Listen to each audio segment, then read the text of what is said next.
নমস্কার, নিউজ ভ্যানগার্ডের এক নজরে 25 আপনাদের সকলকে স্বাগত। আমি সুপ্রীতি রয়েছে আপনাদের সঙ্গে। মহারাষ্ট্রের পুনেতে 44তম জাতীয় মাস্টার অ্যাথলেটিক্স প্রতিযোগিতার দ্বিতীয় দিনেও পদক জয়ের ধারাবাহিকতা বজায় রাখল রাজ্য দল। দ্বিতীয় দিনের শুরুতেই রাজ্য দলের ঝুলিতে 3টি রৌপ্য এবং 7টি পদক। মহিলাদের 800 মিটার বিভাগে ব্রোঞ্জ গায়ত্রী মজুমদারের, 110 মিটার হার্ডেলসে রৌপ্য পদক লিটন মজুমদারের, 110 মিটার হার্ডেলসে রৌপ্য পদক রিপন দাসের। তাছাড়া 100 মিটার স্প্রিন্টে শাহনারা বেগম রৌপ্য, 80 মিটার হার্ডেলসে ব্রোঞ্জ পদক সবিতা দাসের। এর আগে প্রথম দিনে রাজ্য দল 3টি স্বর্ণ পদক সহ 7টি পদক জয় করেছিল, যার কারণে রাজ্য দলের ঝুলিতে রয়েছে মোট 14টি পদক। আগামী 17 ফেব্রুয়ারি পর্যন্ত চলবে এই আসর।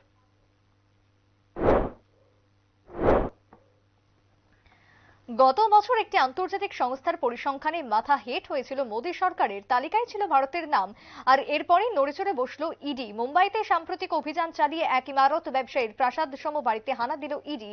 মোট 22টি ঠিকানায় তল্লাশি চালিয়ে আটক করল নগদ 30 কোটি টাকার সম্পত্তি। শুধু তাই নয়, অভিযুক্ত ব্যবসায়ী ললিত টেক চাঁদনির 2 সহযোগী অমিত এবং ভিকির বিরুদ্ধে 400 কোটি টাকার আর্থিক তৎসমের অভিযোগ। এই নগদ অর্থ আটক করার পর, যার কারণে 2024 লোকসভা ভোটের আগে মোটা অঙ্কের হদিশ পেল ইডি, এমনটাই মনে করা হচ্ছে।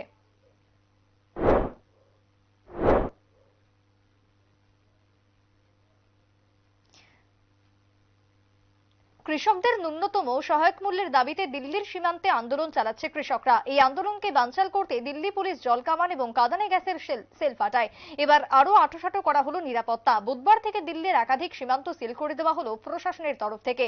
শুধু তাই নয়, হরিয়ানার আংশিক স্থানে বন্ধ করে দেওয়া হলো ইন্টারনেট। সতর্কতা জারি করা হলো পাঞ্জাবে। মূলত কৃষক আন্দোলনের ঢেউ যাতে রাজধানীতে আছড়ে পড়তে না পারে, তার জন্যই এমনই সিদ্ধান্ত দিল্লি পুলিশের।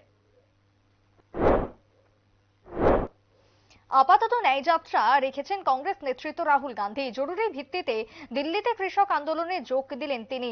আপাতত তাই বন্ধ যাত্রা, যার কারণে দুই আন্দোলনেই নতুন অক্সিজেন পেল আন্দোলনকারীরা। ইন্ডিয়া জোট যখন ক্রমশ ভাঙছে, তখন ভারত জোড়ো যাত্রা শুরু করেছিলেন রাহুল। কংগ্রেস সমর্থকরা নতুন অক্সিজেন দিয়েছিল। এবার তিনি যোগ দিলেন কৃষক আন্দোলনে দিল্লিতে, যার কারণে এবার একটা অংশ রাজনৈতিক নেতৃত্বরা মনে করছেন রাহুলের নেতৃত্বেই সেতু বন্ধন হবে ইন্ডিয়া জোটের। ভগ্ন স্বাস্থ্যের কারণে লোকসভা নির্বাচনে দখল নিতে চাইছেন না সোনিয়া গান্ধী, যার কারণে রাজ্যসভার নির্বাচনের জন্য মনোনয়নপত্র জমা দিলেন কংগ্রেসের প্রাক্তন সভানেত্রী সোনিয়া গান্ধী। বুধবার সকালে রাজস্থান পৌঁছে যান এবং সেখান থেকে কংগ্রেস নেতা গোবিন্দ সিংকে সাথে নিয়ে জয়পুর রাজ্য বিধানসভায় গিয়ে মনোনয়ন জমা করলেন সোনিয়া গান্ধী।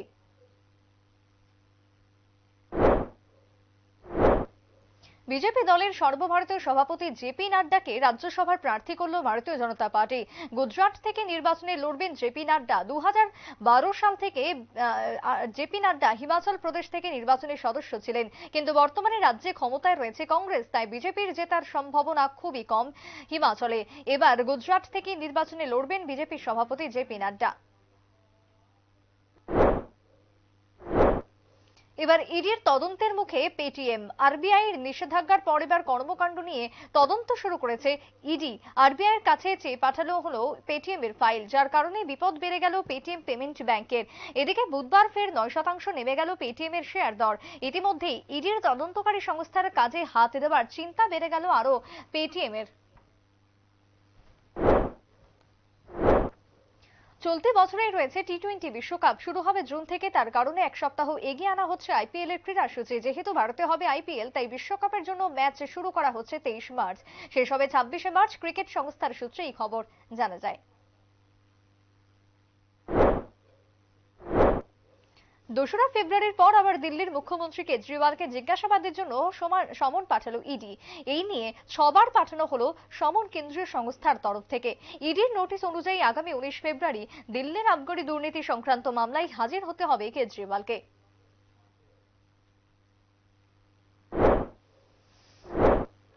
প্রধানমন্ত্রী হিসেবে নির্বাচিত হবার পর 2015 সালে সংযুক্ত আরব আমিরশাহিতে গিয়েছিলেন প্রধানমন্ত্রী নরেন্দ্র মোদী। সেখানে প্রধানমন্ত্রীর উপস্থিতিতে সে দেশের সরকার ঘোষণা করেছিল হিন্দু মন্দির নির্মাণ করবার জন্য 20,000 বর্গমিটার জমি দেবার। সেই জমিতে তৈরি হয় হিন্দু মন্দির। বুধবার আবুধাবিতে সেই মূর্তি এবং সেই মন্দিরের উদ্বোধন করলেন প্রধানমন্ত্রী নরেন্দ্র মোদী।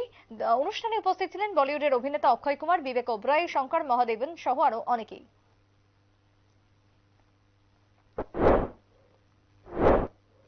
লিচু বাগান সরকারি আর্ট কলেজের সরস্বতী প্রতিমাকে ঘিরে প্রতিবাদ জানালো বজরং দল, যার কারণে সরস্বতী পুজোর দিনই ছাত্রছাত্রীরা অঞ্জলি প্রদান করলো ঘরের পুজোয়।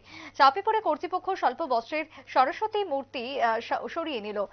পাশাপাশি এই ছবির বিরুদ্ধে ধিক্কার জানালো বিশ্ব হিন্দু পরিষদ এবং বজরং দলের সদস্যরা। পশ্চিমবঙ্গের সন্দেশখালীতে তৃণমূল আশ্রিত দুষ্কৃতীদের বিরুদ্ধে অভিযোগ বিজেপির। দুষ্কৃতীদের নির্যাতন চালানো হচ্ছে মহিলাদের উপর, এমনটাই অভিযোগ। ধর্ষণের শিকার হচ্ছেন মহিলারা। প্রতিবাদ জানিয়ে বুধবার পশ্চিম জেলার আগরতলা কর্নেল চৌমুহনীতে পশ্চিমবঙ্গের মুখ্যমন্ত্রী মমতা বন্দ্যোপাধ্যায়ের পুষ্পতলিকা দাহ করে প্রতিবাদ জানানো হলো বিজেপি মহিলা মোর্চার তরফ থেকে। অনুষ্ঠানে উপস্থিত ছিলেন মহিলা মোর্চার সহ সভাপতি রীনা ঘোষ সহ অন্যান্যরা। উচ্ছৃঙ্খলতা চরমে পৌঁছেছে বিশালগড় এলাকায়, যার কারণে বিশালগড়ের বাইপাসে প্রতিনিয়ত বাড়ছে দুর্ঘটনা। বুধবার বিশালগড় লকডাউন বাজার এলাকায় আগরতলা থেকে উদয়পুরে যাচ্ছিল অবিনাশ সিং এবং তার পদ্মা সূত্রধর তার স্ত্রী।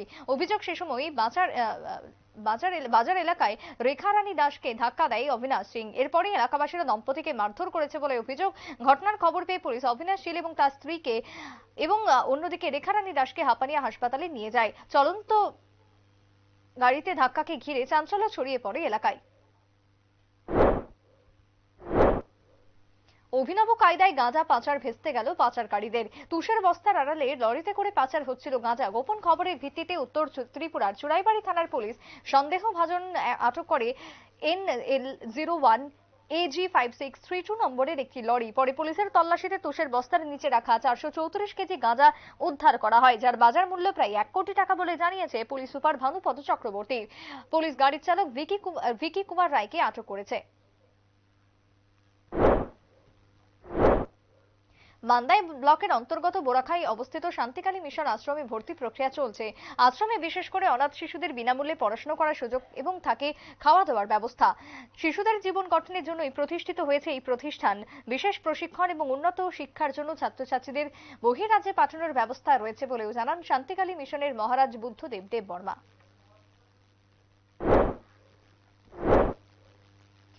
এবার সামগ্রীর আড়ালে পাথরের চিপস বোঝাই 16 চাকার লরি থেকে বিপুল পরিমাণে ফেন্সিডিল বাজেয়াপ্ত বাজারে ছড়া চুড়াইবাড়িতে।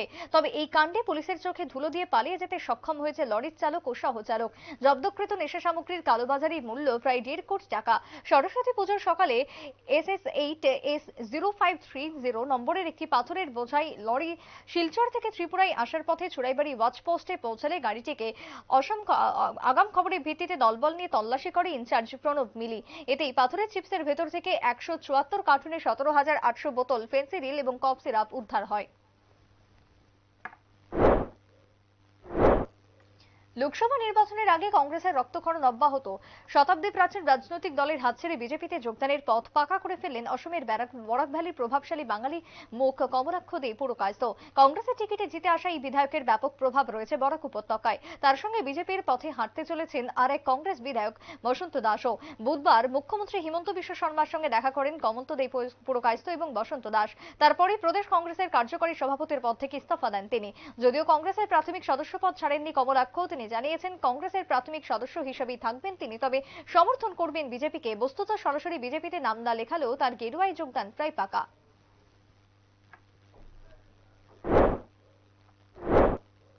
ফের যান সন্ত্রাস। সরস্বতী পুজোর দিনও শান্তিরবাজার মহকুমার ট্রাই জংশন এলাকায় অটোরিকশা এবং একটি প্রাইভেট কারের মুখোমুখি সংঘর্ষ। প্রত্যক্ষদর্শীদের মতে TR08A 3154 নম্বরের অটো রেল স্টেশন থেকে শান্তিরবাজারের দিকে আসছিল, আর তাতে TR02 M0468 নম্বরের একটি প্রাইভেট কার উদয়পুর থেকে শান্তিরবাজারের দিকে যাওয়ার পথে ট্রাই জংশন এলাকায় সজোরে ধাক্কা মারে অটোটিতে। এতে অটোটি দুমড়ে মুচড়ে যায়, তাতে আটকে থাকা চালক সহ 3 জন গুরুতর আহত হয়। সাথে সাথে আহতদের শান্তিরবাজার জেলা হাসপাতালে পাঠানো হয়।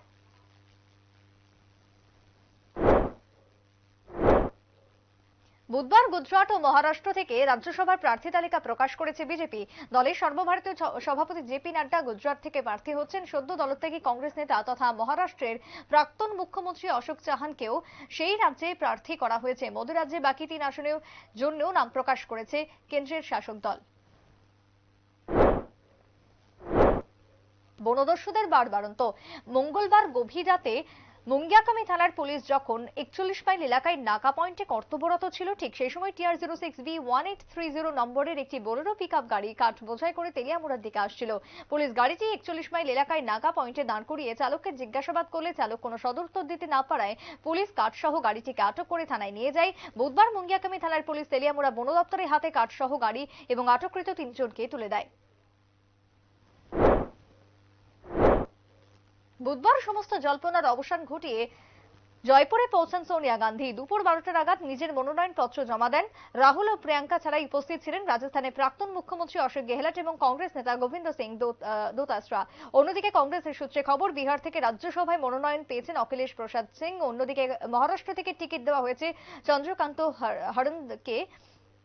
হান্দুরকে। আইনজীবী নেতা অভিষেক মনু সিংভিও রাজ্যসভা নির্বাচনে হিমাচল থেকে প্রার্থী।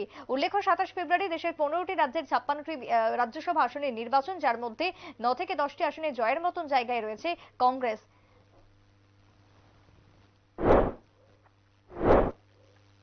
ভ্যালেন্টাইন ডেতে ঘুরে বেরিয়ে দুর্ঘটনার কবলে পড়ে আহত প্রেমিক যুগল। আহতরা হলো সুমন নবে এবং আখি বর্মন। ঘটনা বিশালগড় থানাধীন উত্তম ভক্ত চৌমোহনীতে। খবর পেয়ে ঘটনাস্থলে ছুটে গিয়ে আহতদের উদ্ধার করে বিশালগড় মহকুমা হাসপাতালে নিয়ে যায় বিশালগড় অগ্নি নির্বাপক দপ্তরের কর্মীরা। পরে প্রাথমিক চিকিৎসার পর তাদের ছেড়ে দেওয়া হয়। এতে জানা গেছে, প্রেমিক যুগল উভয়ের বাড়ি বিশালগড় থানা এলাকাতেই। প্রত্যক্ষদর্শীদের মতে বরাত জুড়ে উভয়ে প্রাণ রক্ষা পেয়েছে।